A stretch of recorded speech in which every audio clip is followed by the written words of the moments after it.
पार्थाय प्रतिबोधितां भगवता नारायणेन स्वयं व्यासेन ग्रथितां पुराणमुनिना मध्ये महाभारतम् अद्वैतामृतवर्षिणीं भगवतीम् अष्टादशाध्यायिनीम् अम्ब त्वाम् अनुसन्दधामि भगवद्गीते भवद्वेषिणीम् वसुदेवसुतं देवं कंसचाणूरमर्दनं देवकी परमानन्दं कृष्णं वन्दे जगद्गुरुम्। শ্রীমদ্ ভগবদ গীতার তৃতীয় অধ্যায়ে আমরা রয়েছি। আমরা 21 নম্বর শ্লোক থেকে শুরু করে পরের কয়েকটি শ্লোক সমবেতভাবে পাঠ করব। यद यदाचरते श्रेष्ठस्तत्तत् देवेतरो जनः यद यदाचरते श्रेष्ठस्तत्तत् देवेतरो जनः स यत्प्रमाणं कुरुते लोकस्तदनुवर्तते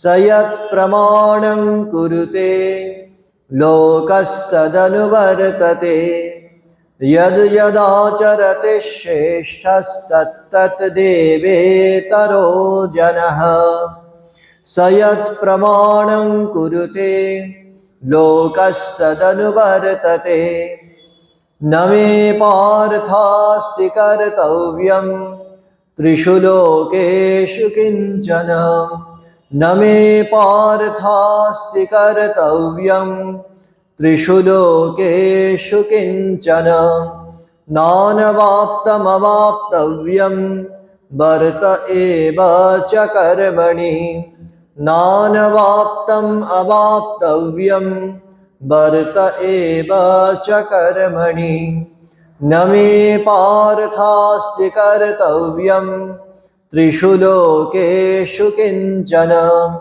नानवाप्तम् अवाप्तव्यं वर्त एव च कर्मणि यदि हि अहं न वर्तेयं जातु कर्मण्यतन्द्रितः यदि हि अहं न वर्तेयं जातु कर्मण्यतन्द्रितः मम वर्त्मानुवर्तन्ते मनुष्याः पार्थ सर्वशः मम वर्त्मानुवर्तन्ते मनुष्याः पार्थ सर्वशः यदि हि अहं न वर्तेयं जातु कर्मण्यतन्द्रितः मम वर्त्मानुवर्तन्ते मनुष्याः पार्थ सर्वशः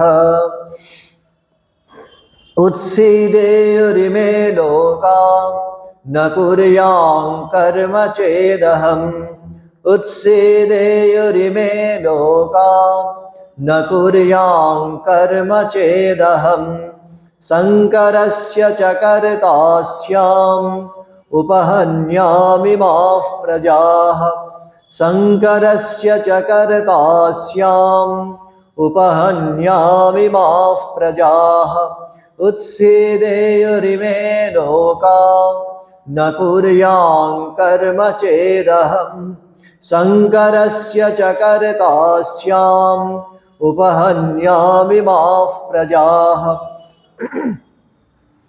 सक्ताः कर्मण्य विद्वांसो यथा कुर्वन्ति भारत सक्ताः कर्मण्य विद्वांसो यथा कुर्वन्ति भारत कुर्याद् विद्वांस्तथा सक्तश्चिकीर्षुर्लोकसङ्ग्रहम् कुर्याद् विद्वांस्तथा सक्तश्चिकीर्षुर्लोकसङ्ग्रहम् सक्ताः कर्मण्य विद्वांसो यथा कुर्वन्ति भारत कुर्याद् विद्वांस्तथा सक्तश्चिकीर्षुर्लोकसङ्ग्रहम् न बुद्धिभेदं जनयेत् अज्ञानां कर्मसङ्गिनाम् न बुद्धिभेदं जनयेत् अज्ञानां कर्मसङ्गिनाम्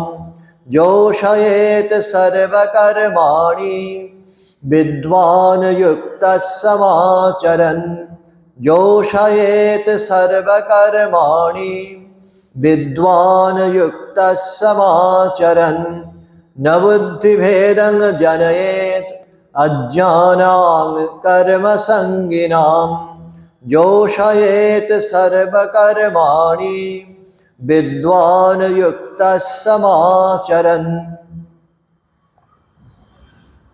আমরা আগের দিন 22 নম্বর শ্লোক পর্যন্ত পাঠ করেছিলাম, সেটা আরেকবার একটু ফিরে রাখার চেষ্টা করি।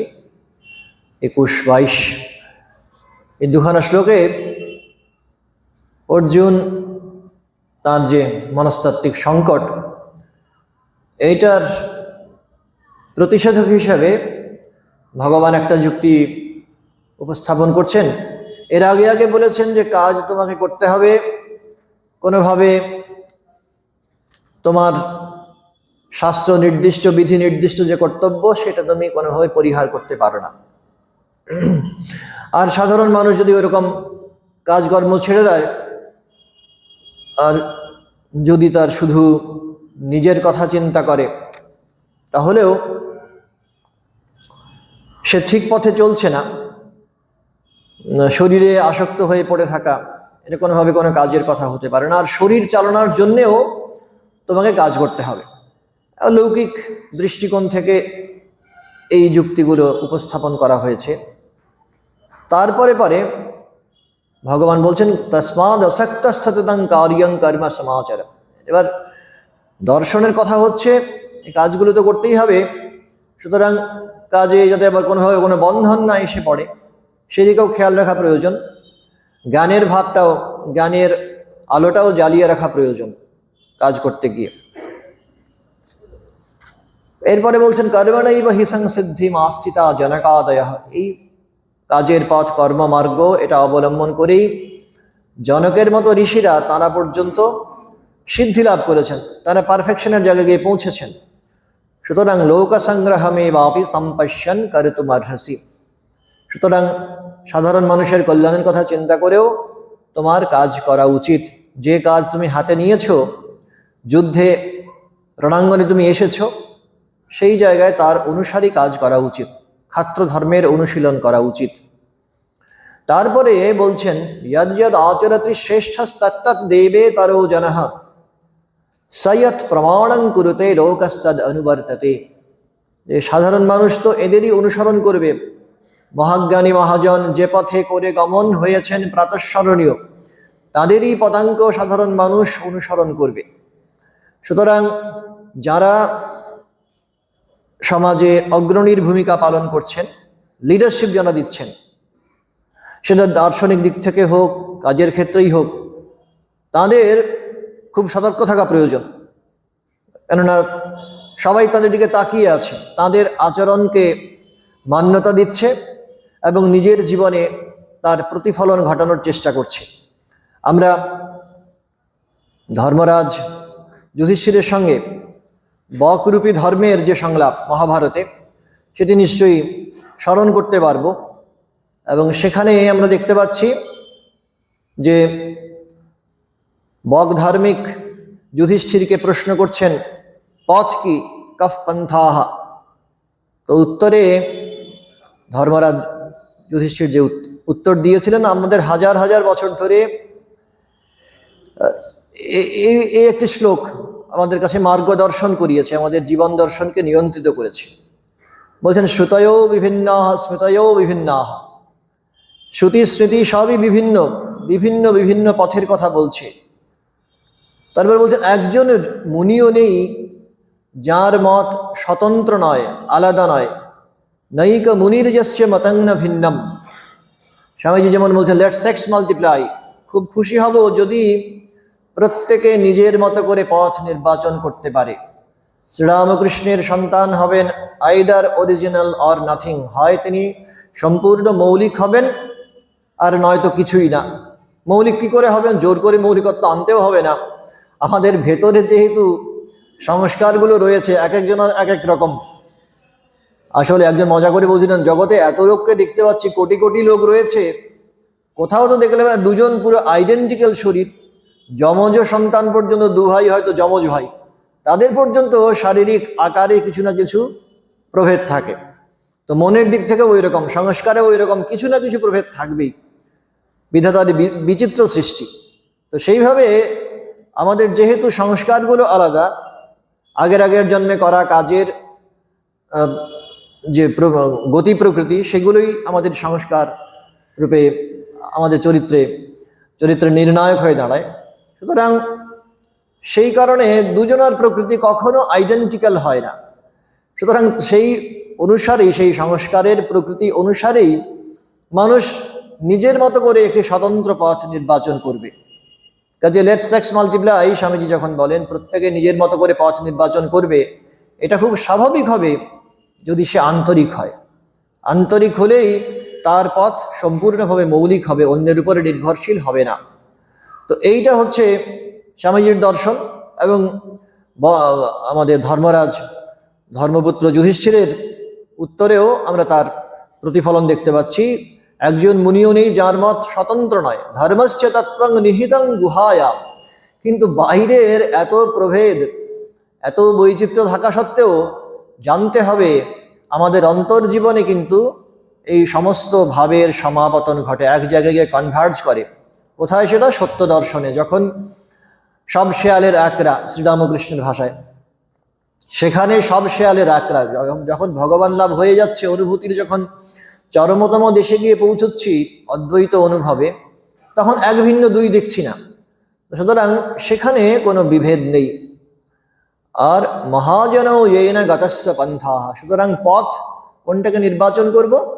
রিয়েলাইজ সোল, যারা আত্মদর্শন করেছেন, যারা ভগবান লাভ করেছেন, তাদের নির্দেশিত পথকেই আমাদের অনুসরণ করতে হবে।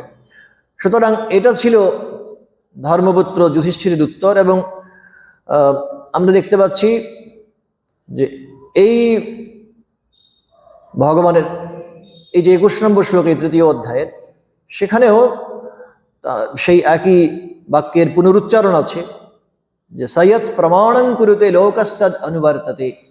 চরিত্রের ঔজ্জ্বল্য তাদের এত বেশি, তাদের চরিত্রের দীপ্তি এত প্রখর যে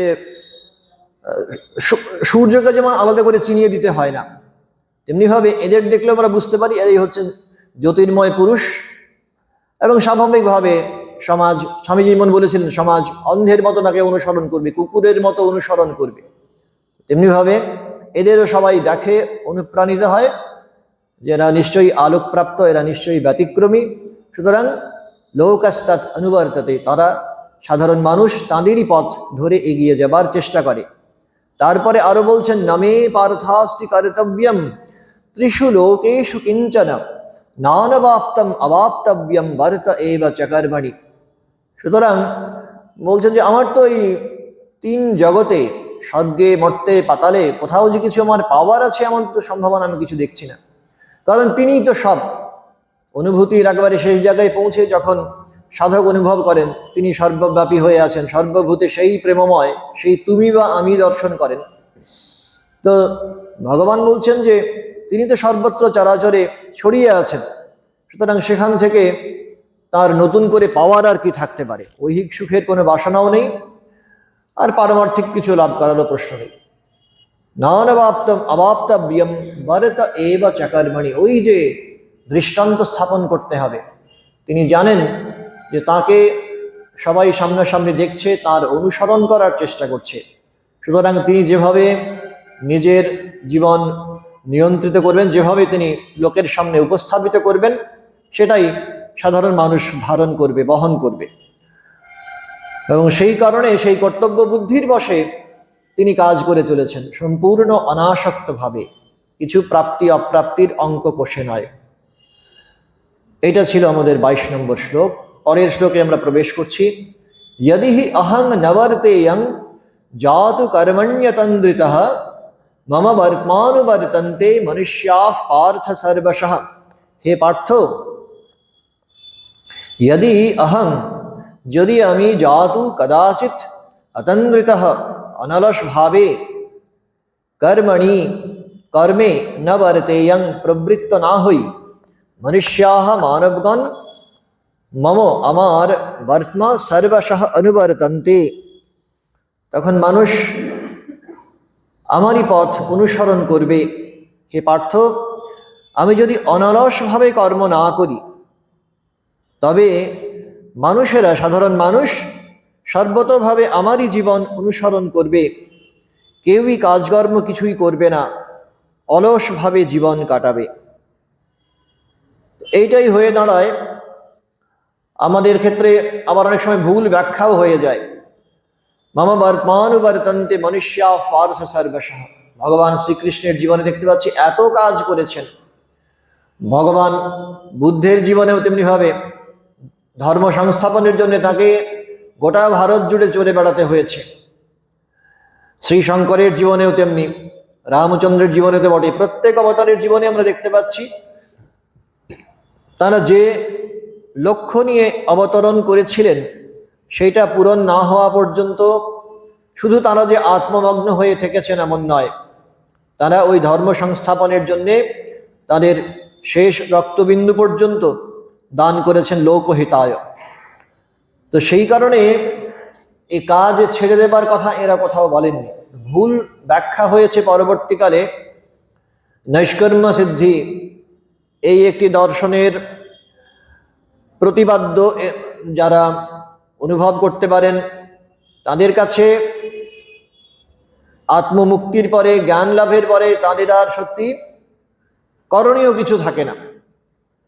কিন্তু ভুল ব্যাখ্যার বশে সাধারণ মানুষ সেই নৈষ্কর্ম্য সিদ্ধির দৃষ্টান্তকে সামনে রেখেছে, সেইভাবে নিজেদের কাজ থেকে তুলে নিয়েছে, কাজের জায়গা থেকে তুলে নিয়েছে এবং এটাকে তারা সাধন হিসেবে, সাধ্য হিসেবে গ্রহণ করেছে। তো এই যে ভুল ব্যাখ্যা, ভুলভাবে গ্রহণ করা, তার কি ভয়ঙ্কর পরিণতি আমরা জানি। হাজার হাজার বছরের দাসত্ব, এসব কিছুর মূলেই আসলে এই নৈষ্কর্মের সাধন এটা কাজ করেছে। এটা আমরা খুব ভালো করেই বুঝতে পারি। সুতরাং মম বর্তমানুবর্তন্তে মনুষ্যা পার্থ সর্বশঃ। সাধারণ মানুষ তো বুঝতে পারছে না, তারা বিভ্রান্ত হয়ে আছে। মহাজনো যেন গতস্য পন্থাঃ, আমাদের সামনে যারা দৃষ্টান্ত হয়ে আছেন, মার্গদর্শক যারা, তাদের সামনে রেখেই আমরা পথ চলার চেষ্টা করছি। তারা দেখতে পাচ্ছি হাত গুটিয়ে বসে আছেন, তারা কাজ করছেন না। সুতরাং আমরাও অলসভাবে জীবনযাপন করি।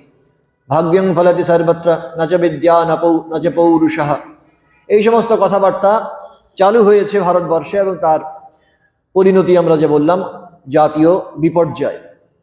উৎসীদেয়ুরিমে লোকা ন কুর্যাং কর্ম চেদহম শঙ্করস্য চকর্তাস্যাম উপহন্যাম্যমাঃ প্রজাঃ।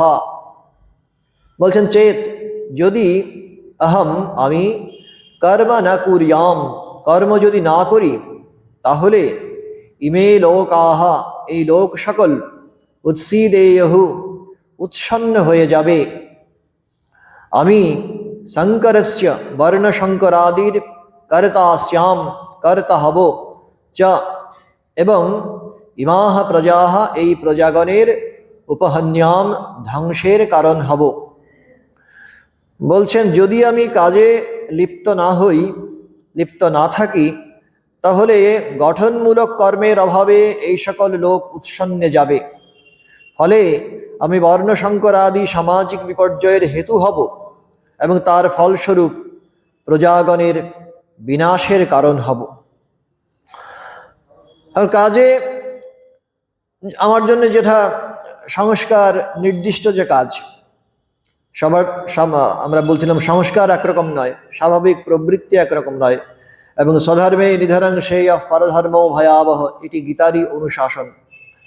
সুতরাং সেটাকে মান্যতা না দিয়ে সবাই বলল না, আমার জন্যে তো এই ধরনের বাহ্যিক কাজকর্মের প্রয়োজন নেই, সবাই মোক্ষ নেবে চলো। স্বামীজিও বলেছেন বৌদ্ধ যুগে কেন বিপর্যয় নেমে এসেছিল, তার কারণটা হচ্ছে সবাই সন্ন্যাস ধর্মের আদর্শের অধিকারী নয়, ধারণা করতে পারে না। অথচ বৌদ্ধরা এসে বললেন সবাইকেই সন্ন্যাস নিতে হবে, সবার জন্যই মোক্ষ মার্গ। স্বাভাবিকভাবে আমরা যেখানে রয়েছি সেই জায়গা থেকে যদি আস্তে আস্তে ওঠার চেষ্টা করি, ঊর্ধ্বতর আদর্শকে ধরার চেষ্টা করি সামনে, তাহলে তো নিশ্চয়ই একসময় গিয়ে প্রত্যেকেই নৈষ্কর্ম অবস্থায় নিঃশ্রেয়স প্রাপ্তির পথে এগিয়ে যাব। সন্ন্যাস সম্পর্কে ধারণা হবে, সেটা প্র্যাকটিসের মধ্যেও চলে আসবে। আর স্বামীজি এটাও বলছেন যে সন্ন্যাসকে জীবনের আদর্শ বলে গ্রহণ না করে সে নিজেকে সনাতন ধর্মাবলম্বী বলে দাবি করতে পারে না। সুতরাং এটা আমাদের আদর্শ বটেই, এবং শরীর যাওয়ার আগের মুহূর্তে যদি বহিঃসন্ন্যাস না হয়, অন্তঃসন্ন্যাস অবশ্যই আমাদের প্রত্যেকের দিক থেকে পালনীয়, কাঙ্ক্ষিত। কিন্তু প্রত্যেকেই জোর করে যে আমার এই মুহূর্তেই বৈরাগ্যের উদয় হয়েছে এবং এই মুহূর্তে আমাকে ঘর সংসার ছেড়ে চলে যেতে হবে, এবং সেখানেও গিয়েও আমি করছি কি, তৎপর হচ্ছি না, সিদ্ধি লাভ করার জন্য তৎপর হচ্ছি না, হাত গুটিয়ে বসে আছি। বিজা হোম হো গিয়া তো সব কুছ হো গিয়া। পূজনীয় শিবানন্দজি মহারাজের কথামালায় রয়েছে, উপদেশাবলিতে রয়েছে যে এমন অবস্থা হয়েছিল যেখানে আমরা বিরজা হোম শব্দটা পর্যন্ত ভালো করে বলতে পারতাম না। তো সেই কারণে তার পরিণতিও সেরকম হয়েছে। সর্বত্র একটা অনিবার্য অবক্ষয়, বিপর্যয়ের দৃশ্য আমাদের সামনে পরিস্ফুট হয়েছে। তো এটা হলে আমরা যেমন দেখতে পাই অনেক ক্ষেত্রেই আমাদের কলেজে এলো, স্কুলে হায়ার স্টাডিজের জন্য যখন যাচ্ছে, সাবজেক্ট সিলেকশন, তখন সবাইকে ইঞ্জিনিয়ারিং বা মেডিকেল একটা লাইন অপ্ট করতে হবে, আর এর বাইরে আর কিছু ভাবা যেতেই পারে না। এখন ম্যানেজমেন্টের একটু যুগ এসছে, ডেটা সায়েন্সের যুগ এসছে, একটা কিছু আমাকে চুজ করতেই হবে। আমার জন্যে আমার স্বাভাবিক প্রবণতা কি, কোন দিকে আমার ন্যাচারাল ইনক্লিনেশন, সেসব ভাবার কোনো অবকাশ আমাদের থাকে না। যেহেতু এটা র্যাট রেস চলছে, ইঁদুর দৌড় চলছে, সেটাই আমাকে ধরে এগিয়ে যেতে হবে এবং একটা স্ট্রিম আমাকে ওর মধ্যে কম্পালসারি অফ করতে হবে।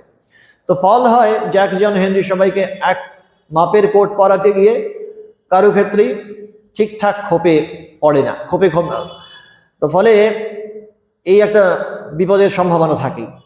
তার জন্য যার যেমন তার তেমন, এটা না হয়ে উৎসিদেই উরিমে লোকা নাকুরিয়াং কর্মচেদহম, এইভাবে বলছেন।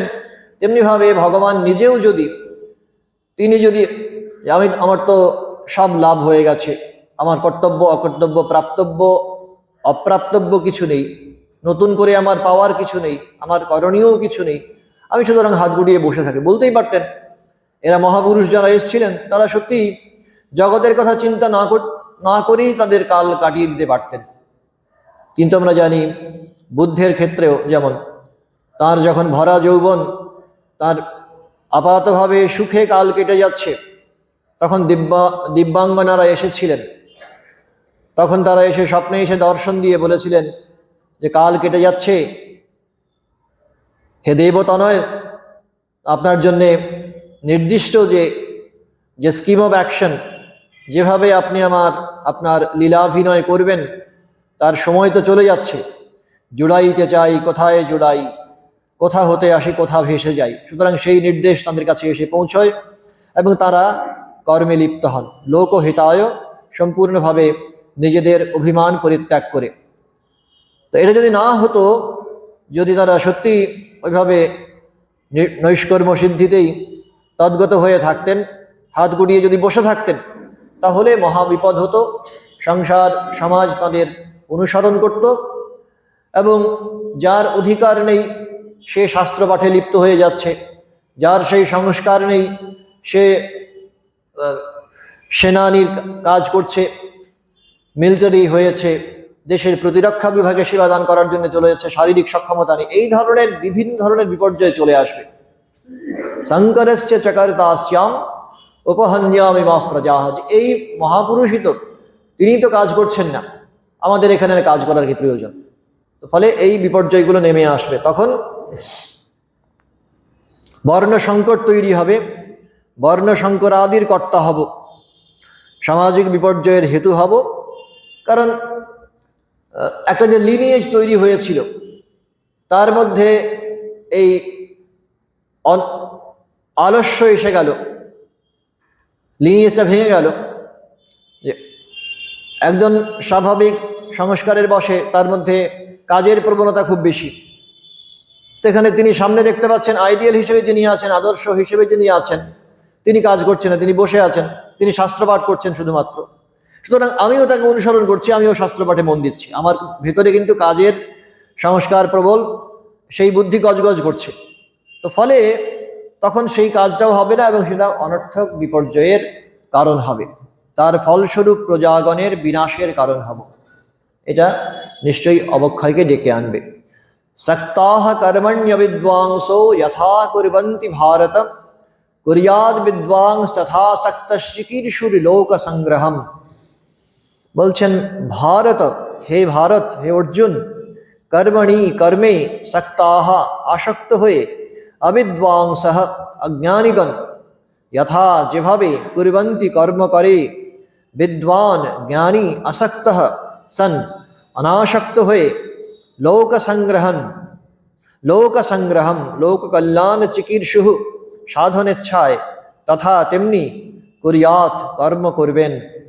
বলছেন হে অর্জুন, অজ্ঞানীরা, যাদের সেই রকম তত্ত্বজ্ঞান শাস্ত্রজ্ঞান যাদের নেই, আসক্তির বশে যেমন কাজ করে থাকে, জ্ঞানীগণ অনাসক্ত চিত্তে লোক পালনার্থ তেমনি কর্ম করবেন। ইঙ্গারসোল বলেছিলেন, আমি জগৎ থেকে কমলা লেবুর মতো নিংড়ে খেতে চাই। স্বামীজির সামনে বলেছিলেন, ভোগ করতে যান, ভোগের স্পৃহা এত প্রবল। তো স্বামীজি বলেছিলেন, আমিও জানি, আমিও খেতে চাই, কিন্তু এটা খাবার আরও বেটার ওয়ে, তার থেকে আরেকটু সুন্দর রাস্তা আমি জানি, সুন্দর পথ আমি জানি, একটু কৌশলটা আমার আলাদা। তা তেমনিভাবে এটা খুব একটা ডিফিকাল্ট প্রপোজিশন যে অনাসক্তভাবে কাজ করা, ঠিক ততখানি মন দিয়ে, ততখানি ভালোবেসে, যতখানি ভালোবাসা অজ্ঞানীদের আছে আসক্তিবশে যেরূপ কর্ম করে থাকে, অজ্ঞানীগণ আসক্তিবশত যেরূপ কর্ম করে থাকে। ওই ঠাকুরের ভাষায় যেমন মায়ের সন্তানের প্রতি টান, সতীর পতির প্রতি টান, এগুলো যে দৃষ্টান্তগুলো দিয়েছেন, এগুলো খুব আমাদের মনে হয় জাগতিক দৃষ্টান্ত, কিন্তু এগুলোর মোড় ঘোরানোর কথা, ওরিয়েন্টেশনটা আলাদা করে দেওয়ার কথা বলছেন। ওই মোড়টা ঘুরে গিয়ে ঈশ্বর আভিমুখে যাবে, যে ভক্তের ভগবানের প্রতি আকর্ষণ ততখানি হবে, তার জন্য এই দৃষ্টান্তগুলো পরপর রাখা হলো। তো এখানেও সাধারণ মানুষ যারা হাঁটি হাঁটি পা করে চলতে শুরু করছেন, তারা কাজ করেন, তাদের কাজের প্রতি আকর্ষণ থাকে, আসক্তি থাকে, কিন্তু সেটাকে নিন্দা না করে ভগবান বললেন যে একই কাজ, একই এফিনিটি, এটা যদি আমরা একটু মোড় ঘুরিয়ে দিতে পারি, ঈশ্বর আভিমুখী করে দিতে পারি, একটু যদি অনাসক্তির ভাব, তার যদি জ্ঞানের ভাব তার মধ্যে সম্পৃক্ত করতে পারি, তাহলে ওই লোক পালনার্থ যোষয়েত সর্বকর্মাণি বিদ্বান যুক্ত সমাচরণ, জ্ঞানীদের কাজ তখন ঠিক ঠিক সম্পন্ন হলো। জ্ঞানী দূর থেকে হাত গুটিয়ে বসে থাকবেন না, কাজ করবেন, কিন্তু আবার মনটাকে ওই কাজ থেকে তুলে নিতেও পারবেন। অ্যাটাচমেন্ট ডিটাচমেন্ট, স্বামীজি বলেছিলেন, যখন ইচ্ছে হলো আমি কাজে লিপ্ত হতে পারছি, আবার যখন প্রয়োজন মনটাকে গুটিয়ে আনা প্রয়োজন, তখন আমি ওখান থেকে ডিটাচ করে ফেলতেও পারি। তো এই কৌশলটা অজ্ঞানীরা জানবেন, কোনো কর্মফলই তার জন্যে নয়। তিনি যেহেতু দ্রষ্টা আছেন, সাক্ষী আছেন, দূর থেকে দেখছেন, তিনি জগতের কেউ নন, জগতে আছেন বটে, শরীরের দাবি মেনে জৈবিক ধর্মকে মান্যতা দিয়ে তিনি আছেন, কিন্তু কোনোভাবেই তিনি জগতের হয়ে যাননি, সাংসারিক বুদ্ধিতে তিনি কিছু করছেন না। এইভাবে তিনি যখন কাজ করবেন, তখন সেই কাজটা ঠিক ঠিক ফল প্রসব করবে। অনাসক্ত চিত্তে লোক পালনার্থ লোক যোষয়েত সর্বকর্মাণি বিদ্বান যুক্ত সমাচরণ। তো এইভাবে দূর থেকে দাঁড়িয়ে তিনি দেখবেন, আবার একই সঙ্গে যখন প্রয়োজন কাজে লিপ্ত হতে পারবেন। তো এই দুইয়ের মধ্যে তিনি কোনো ভেদ করবেন না, যেহেতু কর্মের মধ্যে জ্ঞানের যে অংশ, জ্ঞান কম্পোনেন্ট, সেটা সবসময়ই তার সবসময় থেকে যায় সমস্ত কাজের মধ্যে।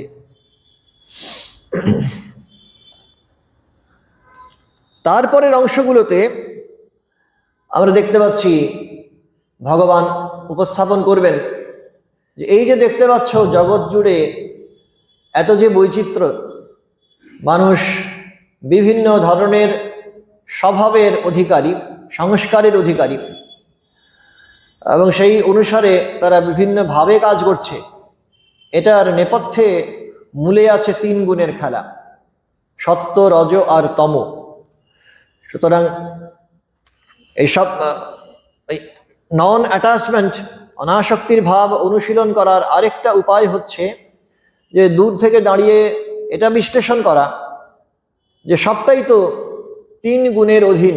যা কিছু খেলা দেখতে পাচ্ছি সব 3 গুণেরই তরতম, কোথাও সত্যগুণের প্রাধান্য, কোথাও রজগুণ, কোথাও বা তমগুণ। সুতরাং আমার কাজ হচ্ছে গুণাগুণেষু বর্তন্ত ইতি মত্বা ন সজ্জতে। এই 3 গুণের অধীন হয়ে সবাই চলছে, আমি ওটা উইথড্র করে আমি দূর থেকে দাঁড়িয়ে আমি দেখব, খেলাটাকে আমি উপভোগ করব। তো এই কথাগুলো পরের অংশগুলোতে অর্জুনকে উদ্দেশ্য করে ভগবান বলবেন, এবং তার যে লক্ষ্য অর্জুনকে যুদ্ধে প্রণোদিত করা, তার জন্যে এই যুক্তিগুলোর অবতারণা করবেন। আমরা এই অংশে দেখতে পেলাম যে ভগবান তার নিজের অবতরণের উদ্দেশ্য, তার কর্মপন্থা, এইগুলোকে খুব সুন্দরভাবে উপস্থাপন করেছেন। তারপরে বলছেন যে আমি যদি এখন হাত তুলে নিই, যদি আমি কাজে প্রবেশ না করি, লিপ্ত না হই, তাহলে গোটা জগৎ সংসার আমারই অনুসরণ করবে এবং তার ফল হবে ভয়ঙ্কর। আর তারপরে বলছেন যে যারা জ্ঞানী তারা ওইভাবে কাজ করবেন, কাজ ঠিকই করবেন, তার মধ্যে জ্ঞানের প্রদীপটি ভেতরে জ্বালিয়ে রাখবেন, যাতে কিনা কাজ যখন করছেন তখন মনে হবে তিনি ঠিক যতখানি ভালোবাসা দিয়ে একজন সাধারণ মানুষ কাজটা আন্ডারটেক করেন, কাজটা করে ওঠেন, ঠিক ততখানি ভালোবাসাই তার কাজের উপর রয়েছে। ওই যে জ্ঞান, ভক্তি, কর্মযোগ, 4 যোগের সমন্বয়ের যে আদর্শ স্বামীজি উপস্থাপন করেছেন, এটা আসলে সমন্বয়ের কথাই বলা হচ্ছে। ভালোবাসা থাকবে কিন্তু অ্যাটাচমেন্ট থাকবে না। এগুলো ডিফারেন্সিয়েট করা, আলাদা করা অনেক সময় আমাদের কাছে মনে হয় কঠিন কাজ, কিন্তু জ্ঞানী যিনি, তার মধ্যে ওই বিচারের বন্যা বয়ে যাচ্ছে ভেতরে। সুতরাং বিচারের শক্তির অধিকারী তিনি ডিফারেন্সিয়েট করতে পারবেন, কর্ম আর কর্মফলকে আলাদা করে ফেলতে পারবেন পরমহংসের মতো। আবার তার মধ্যে একটু ধ্যান প্রবণতাও থাকবে, থাকলে তবেই যে কাজ যদি শুরু করেছেন সেইটাতে নিজেকে নিবিষ্ট করতে পারবেন। ওর মধ্যেই সাধন, ওর মধ্যেই সাধ্য, ওর মধ্যেই সিদ্ধি, এই বিশ্বাস তখনই জন্মাবে। আর ভালোবাসা তো অবশ্যই থাকবে। সুতরাং এই 4 যোগের সমন্বয়ে আমরা দেখতে পাচ্ছি জ্ঞানী পুরুষ এমনভাবে কাজ সম্পাদন করবেন, ভগবানের আদেশ তাই, যেটা কিনা দূর থেকে দেখে মনে হবে যে তিনি যেন সাধারণ মানুষের মতোই কাজে একেবারে ডুব দিয়ে আছেন, মগ্ন হয়ে আছেন। বিজ্ঞানানন্দজি মহারাজ যখন প্রতিষ্ঠা করছেন, মঠের শ্রীমন্দির প্রতিষ্ঠার কাজ যখন করছেন, তখন দেখা যাচ্ছে এমনভাবে আহার নিদ্রা ভুলে এমনভাবে মগ্ন হয়ে আছেন, কোনোভাবে ডিফারেন্সিয়েট করা যাচ্ছে না, একজন সাধারণ কর্মী থেকে তাকে আলাদা করা যাচ্ছে না। স্বামীজি আবার এটা দেখে এত পরিশ্রম করছেন বিজ্ঞান মহারাজ, তার ক্ষুধা ক্লান্তি দূর করার জন্যে 1 ফোঁটা দই নিয়ে গিয়ে অবশিষ্ট বিজ্ঞান মহারাজের মুখে তুলে দিচ্ছেন। আর বিজ্ঞান মহারাজ এটা পান করা মাত্র প্রথমে খুব রেগে গেছিলেন, এটা কি হচ্ছে স্বামীজি, এত পরিশ্রমের মধ্যেও স্বামীজি ঠাট্টা করছেন। তো স্বামীজির প্রসাদ যখনই ধারণ করলেন তার সমস্ত শারীরিক ক্লান্তি চলে গেল। তো ওইভাবে আমরা দেখেছি রামকৃষ্ণ সংঘেও যারা এই অসাধারণ কর্মযোগী মহাপুরুষেরা যারা অবতীর্ণ হয়েছে তারা ওই দৃষ্টান্তগুলোই আমাদের কাছে রাখছে। বাইরে থেকে দেখে মনে হচ্ছে টায়ারসাম, প্রচণ্ড পরিশ্রম করছেন, অথচ ভেতরের দিক থেকে তারা কিন্তু চরম শান্তিতে আছেন। ওই স্বামীজি কর্মযোগে তার কথাই বলেছিলেন, ইটার্নাল কামনেস আর তার সঙ্গে ইন্টেন্স অ্যাক্টিভিটি, দুইয়ের সমন্বয়। ওম শান্তি শান্তি শান্তি। হরি ওম তৎসৎ। শ্রীরামকৃষ্ণার্পণমস্তু।